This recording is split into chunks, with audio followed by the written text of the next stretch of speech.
একটি প্রশ্ন পর্ব নিয়ে আলোচনা করতে চাচ্ছি, সেটা হলো প্রচলিত কোটায় অংশগ্রহণকারী নিয়ে। যেমন প্রচলিত আন্দোলন যারা করেছে, কোটা আন্দোলনে অংশগ্রহণ করেছে, অনেক ভাই বোনেরা, যে সমস্ত ভাই বোনেরা মৃত্যুবরণ করেছেন, তারা কি শহীদের মর্যাদা লাভ করবে? যদি শহীদের মর্যাদা লাভ করেন, তাহলে কিসের ভিত্তিতে তারা শহীদের মর্যাদা লাভ করে? আর যদি শহীদের মর্যাদা লাভ না করেন, তাহলে কিসের ভিত্তিতে লাভ করবে না? বিস্তারিত জানতে জানাবেন। দেখেন সম্মানিত ভাই, ন্যায্য অধিকার আদায় করতে গিয়ে অথবা জালিমের হাতে অন্যায়ভাবে মৃত্যুবরণকারী শাহাদতের মর্যাদা পাবে। তারা ন্যায্য অধিকার আদায়ের জন্য এই কোটা আন্দোলন করেছিল, সুতরাং তারা শহীদ। মৃত্যুবরণকারীরা তারা শহীদের মর্যাদা পাবে।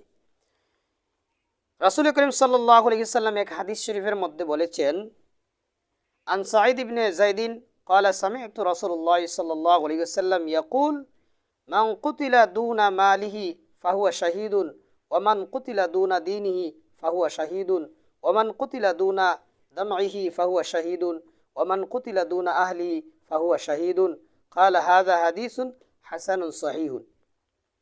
সাঈদ ইবনে যায়েদ রাদিয়াল্লাহু তাআলা আনহু থেকে বর্ণিত হাদিস। তিনি বলেন,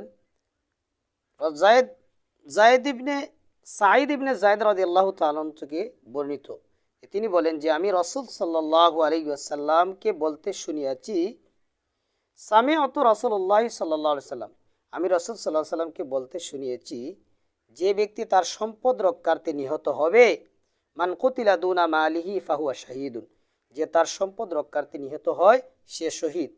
যে তার দিন রক্ষার্থে নিহত হয় সে শহীদ। ওয়ামান কুতিলা দুনা দীনিহি ফাহুয়া শাহীদুন ওয়ামান কুতিলা দুনা দামইহি ফাহুয়া শাহীদুন, যে ব্যক্তি তার জান রক্ষার্থে নিহত হয় সে শহীদ।